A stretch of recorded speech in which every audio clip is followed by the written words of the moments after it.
یہ لاہور میں حضرت کا مزار ہے، حضرت پیر سید نادر شاہ گیلانی رحمۃ اللہ تعالی، بڑے بزرگ ہوئے ہیں حضرت۔ یہ تقریباً 26 واسطوں سے آپ کا جو سلسلہ طریقت تھا وہ حضرت مولا علی مشکل کشا رضی اللہ تعالیٰ عنہ تک جاتا تھا حضرت۔ آپ اپنی کتاب میں لکھتے ہیں، فرماتے ہیں ہمارے ادھر نا ایک نائی تھے بابا جی، ٹھیک ہے جی، وہ حجام وغیرہ چھوڑ چکے تھے۔ وہ کیا کرتے تھے، ہر وقت بس بیٹھ کے نا تو آنکھیں بند کر کے روتے رہتے تھے، آنکھیں بند کر کے روتے رہتے۔ اب فرماتے ایک دن میں نے ان سے پوچھا حضرت روندے کیوں رہندے ہو تے اکھاں کیوں بند رکھ دے؟ فرماتے ہیں وہ مجھے آگے سے فرمانے لگے شاہ جی مجھے حج پہ بلایا اللہ اور اللہ کے رسول، کہتے حج کر لیا تو میں مدینہ طیبہ حاضر خدمت ہوا حضور نبی کریم علیہ السلام کی بارگاہ، کہتے جالیوں کے سامنے کھڑا درود و سلام عرض کر رہا تھا تو میں اپنے جذبات پہ قابو نہیں رکھ سکا، تو ہوا کیا، بے تاب ہو کے بے قابو ہو کے میں نے اپنا ہاتھ حضور کی جالیوں کو چھونے کے لیے نہ آگے بڑھایا، تو فرماتے جو شرطا کھڑا تھا اس نے اس قدر زیادہ زور سے ڈنڈا میرے ہاتھ پہ مارا کہ میں اس ڈنڈے کی شدت کو برداشت نہیں کر سکا اور مجھے چکر سایا اور میں بے ہوش ہو کے گر گیا۔ لیکن آپ فرماتے جب گرا نا بے ہوش ہو گیا، لیکن جب گرا نا اور اندر کی آنکھ کھلی تو کیا دیکھتا ہوں کہ سر حضور کی مبارک گود میں ہے، کہتے ہیں سر جو ہے وہ حضور نبی علیہ السلام کی مبارک گود میں ہے اور میرا ہاتھ حضور نبی علیہ السلام کے دستے مبارک میں ہے۔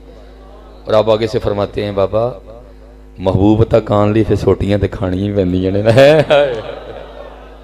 فرماتے ساتھ ہی آنکھ کھل گئی اور فرماتے آج تک آنکھیں بند کیے پھر منتظر ہوں کہ حضور اپنا جلوہ دکھائیں دیں۔ اب تو بات ہی کوئی نہیں ہے، محنتیں تو حضرت ان لوگوں نے کی ہیں، اب تو بات ہی کچھ نہیں ہے، انہوں نے مارے بھی کھائی ہیں۔ اور میں کہتا ہوں حضرت جی جیسے دیکھیں نا قبلہ بھی فرما لے تھے کہ یہ وہ جملے نہیں ہیں کہ جس کی میں، اور مجھے تو ویسے اپنے نقیب بھائیوں سے بڑا گلہ ہوتا ہے کہ یار اس طرح کے جملے بے بنیاد نہ بولا کرو، ان سے سبحان اللہ بس ان کو یار کہ وہ کہہ دے سبحان اللہ۔ میں حضرت اس دن وہ ایک پروگرام میں تھا، وہ نقیب صاحب پتہ نہیں انہوں نے کیا جملہ کوئی اس طرح کا بولا جڑا حضور نبی علیہ السلام دی ہاتھ کھلا رہے انہوں کدی فالج نہ ہوئے۔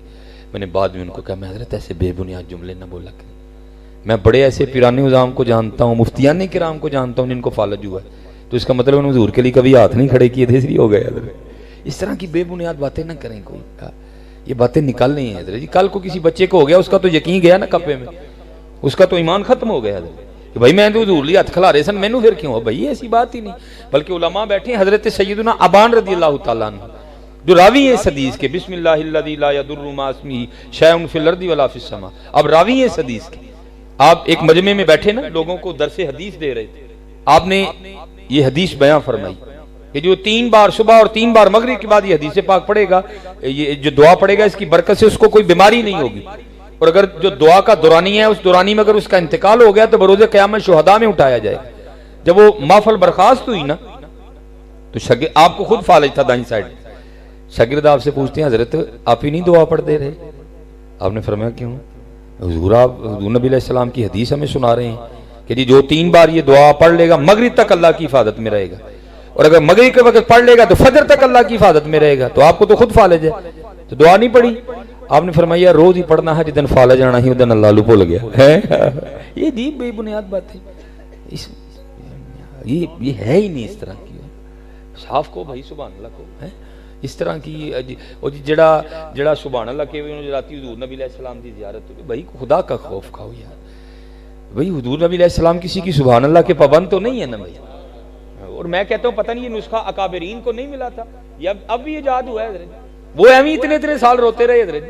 وہ امام اہل سنت حضرت جی ہند سے چلے اور وہاں حضور نبی علیہ السلام کی بارگاہ میں بیٹھ کے عرض کر رہے ہیں، وہ سوئے لال زار پھرتے ہیں، آپ نے کبھی سبحان اللہ نہیں کہا تھا؟ آپ نے کبھی سبحان اللہ نہیں کہا تھا؟ وہ سوئے لال زار پھرتے ہیں، تیرے دن ہے بہار پھرتے ہیں، جو تیرے در سے یار پھرتے ہیں، در بدر یوں ہی خار پھرتے ہیں، کوئی کیوں پوچھے تیری بات رضا تجھ سے شہدا ہزار پھرتے ہیں۔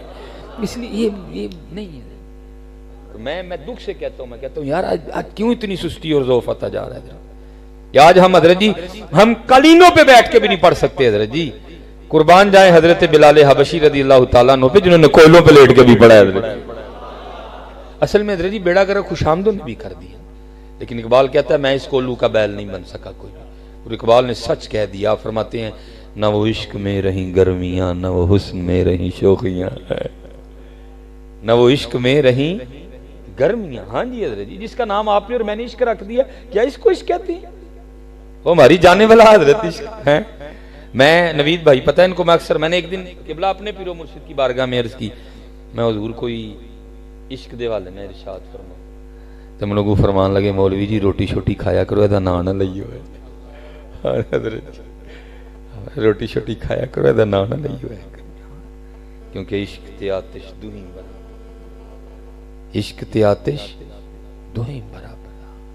حضرت سیدنا امام حسین رضی اللہ تعالیٰ لکھا ہے کہ جب آپ کربلا مولا کے لیے رواں دواں ہونے لگے نا، یہ قافلہ کربلا مولا کے لیے نکلنے لگا، اور کوئی یہ نہ سمجھے کہ حضرت ان کو پتہ نہیں تھا کہ کربلا میں ہمارے ساتھ کیا ہونا ہے، ان کو پتہ نہیں تھا کہ کربلا مولا میں ہمارے ساتھ کیا ہونا ہے، نہیں، ان کو پتہ تھا سارا. لیکن اسی کو تو عاشقی کہتے ہیں. یہ تفسیر روح البیان میں لکھا ہے کہ جب حضرت سلیمان علیہ السلام کو اللہ نے ہفت تکلیم کی بادشاہت عطا کی، جنات کو، ہواؤں کو، پرندوں کو آپ کے تابع کر دیا گیا، آپ نے سب کو جمع کیا، سب کو بلایا، اور آپ نے فرمایا بھی جو اللہ نے تمہیں طاقتیں دی ہیں نا، سب اپنی اپنی صلاحیتوں سے مجھے آگاہ کرو. پتہ تھا لیکن قانون قدرت ہے نا، سب نے بتایا. لکھا ہے سب سے اینڈ پہ باری آئی ہدہد کی. ہدہد عرض کرتا ہے حضور مجھے اللہ نے اتنی طاقت دی ہے، اگر میں آسمان کی بلندیوں پہ بھی اڑ رہا ہوں نا، تو زمین کے نیچے اگر پانی ہے تو مجھے دکھائی دیتا ہے، یہ اللہ نے مجھے صلاحیت دی ہے. تفسیر میں لکھا ہے کہ کوے نے اعتراض کر دیا، اس نے عرض کی حضور جھوٹ بولتا ہے. آپ نے کوے سے بولا تو کس طرح کہتا ہے کہ جھوٹ بولتا ہے؟ اور کرتا ہے اللہ کے رسول علیہ السلام یہ کہتا ہے اگر میں آسمان کی بلندیوں پہ بھی اڑ رہا ہوں تو زمین کے نیچے پانی مجھے دکھائی دیتا ہے. تو اسے پوچھیں زمین کی اتنی موٹی طے کے نیچے تجھے پانی نظر آتا ہے، لیکن وہ جال جو شکاری نے دانے کے نیچے لگایا وہ تجھے نظر نہیں آتا؟ کیونکہ اعتراض بالکل ٹھیک تھا. آپ نے ہدہد سے فرمایا دے جواب اس کو. اور کرتا ہے حضور گل ہے نظر تے جال بھی آندا ہوندا ہے لیکن آرڈر پسند آیا ہوندا ہے. نظر تے جال بھی آندا ہے لیکن آرڈر پسند آیا ہوندا ہے. اسی لیے تو پھر کہا تھا نا حضرت سلطان باہو نے، آپ فرماتے ہیں عاشق سوئی حقیقی جڑا قتل مشوق دا منے ہو. یہ تو نہیں نا حضرت جی میٹھا میٹھا آپ تے کوڑا کوڑا تھو نا حضرت. عاشق ہے ہی وہ جو کوڑے بھی کھائے حضرت. ہاں، اور کربلا والوں نے بتایا کہ کوڑے کس طرح کھائے جاتے ہیں. وہ لکھا ہے کہ جب آپ نکلنے لگے نا تو اس وقت امام حسین رضی اللہ تعالیٰ عنہ کے سب سے چھوٹے فرزند حضرت سیدنا امام علی اصغر رضی اللہ تعالیٰ عنہ، اور اس وقت آپ کی ایک شہزادی، ماشاءاللہ سارے ناموں سے آگاہ ہیں، میں ادباً نام نہیں لوں گا، جن کو کربلا مولا میں جانے کی اجازت نہیں دی گئی تھی، اور یہ گناہ گار اپنی گناہ گار آنکھوں سے مدینہ طیبہ میں اس جگہ کی زیارت بھی کر کے آئے جہاں سیدہ کھڑی ہو کے اپنے بابا امام حسین کا راستہ دیکھا کرتی تھی. لیکن حضرت جی دکھ بھی ہوا کہ وہاں نجدیوں نے کوڑا پھینکا ہوا ہے، وہاں نجدیوں نے کوڑا پھینکا ہوا ہے. تو لیکن یہ حضرت جی کوڑا پھینکنے کے باوجود بھی اس جگہ سے آج بھی خوشبو آتی ہے، کیونکہ وہاں سیدہ کھڑی ہو کے اپنے بابا امام حسین رضی اللہ تعالیٰ عنہ کا راستہ دیکھا کرتے. آپ نے بڑے جتن کیے، بڑی کوششیں کی کہ مجھے بھی کربلا مولا جانے کی اجازت ملے، لیکن آپ کو اجازت نہیں دی. بھئی حکمتیں تھی اس میں، اللہ نے یہ سلسلے چلانے تھے آگے. اگر یہ سلسلے نہ ہوتے تو آج ہم سادات کی زیارت کیسے کرتے ہیں؟ اگر یہ سلسلے نہ چلتے تو حضور غوث اعظم رضی اللہ تعالیٰ عنہ کا سلسلہ کیسے؟ یہ اللہ نے سلسلے چلانے تھے آگے، نہیں ملی آپ کو اجازت نہ. اب لکھا ہے کہ جو سب سے چھوٹے شہزادے تھے نا حضرت امام علی اصغر رضی اللہ تعالیٰ عنہ، ان سے ان کا بڑا محبت کا رشتہ تھا. اور آپ نے اپنے گھروں میں دیکھا بھی ہے کہ اگر بہن ہو نا تھوڑی سی ذرا بڑی ہوش میں ہو، تھوڑی 9 8 6 سال عمر، اور بھائی ذرا چھوٹا ہو، تو میں نے دیکھا کہ پھر بڑی محبت کا ایک سلسلہ ہوتا ہے.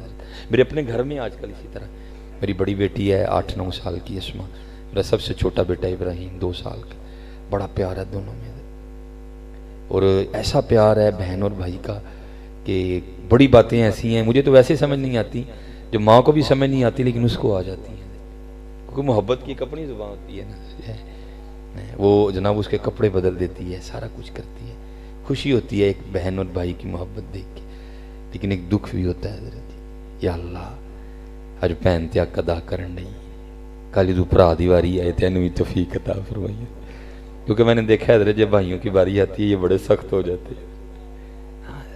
سخت نہ ہونا کبھی بھی. او یار حضور نبی علیہ السلام نے تو درس ہی محبتوں کا دیا ہے. بھئی آپ کی تو اپنی کوئی ہمشیرہ تھی نہیں حضرت جی. حضرت شیما ہی تو حضور کھڑے بھی ہو گئے اور نیچے چادر بھی بچھا دی. آج ہمیں کیا ہوتا جا رہا ہے حضرت جی. اور یاد رکھنا حضرت جی شبرات ہوتے کوئی بہن چینی دی بھوکی نہیں ہے یا کوئی بہن سوجی کی بھوکی نہیں ہے. ہاں سب کے اپنے اپنے علاقوں سے چینی اور سوجی ملتی ہے, لیکن حضرت جو سوجی آپ لے کے جائیں گے نا سوجی کا کیا کہنا ہے, لیکن جو چینی عید پہ آپ لے کے جائیں گے نا اس چینی کا کیا کہنا ہے حضرت. کیونکہ حضرت جو اس کے اپنے علاقے میں سے چینی ملتی ہے اس میں ایک بات نہیں ہے جو آپ لے کے جائیں گے. وہ کیا جو آپ لے کے جائیں گے نا اس کی ایک اپنی بات ہے. پھر پتہ کیا ہونا ہے اس میں چھوٹی چھوٹی بات پہ کہنا ہے او والی چینی لے آیا جو میرا بھرا لے کے آیا ہے. چینی حضرت جی سب کے ہاں سے ملتی ہے, لیکن وہ بات نہیں ہوگی حضرت جی. اس لیے حضرت جی محبتیں بانٹنا. اور میاں محمد بخش نے ایک بڑا درد لکھا تھا حضرت. آپ فرماتے میں پینگ چڑھاون گئی تے ٹوٹ گئیاں میریاں ونگاں. میں پینگ چڑھاون گئی تے ٹوٹ گئیاں میریاں ونگاں. ماں ہوندی تے اور چڑھاندی ویراں کولو منگدی پئی میں سنگا. محبتیں بانٹو یار.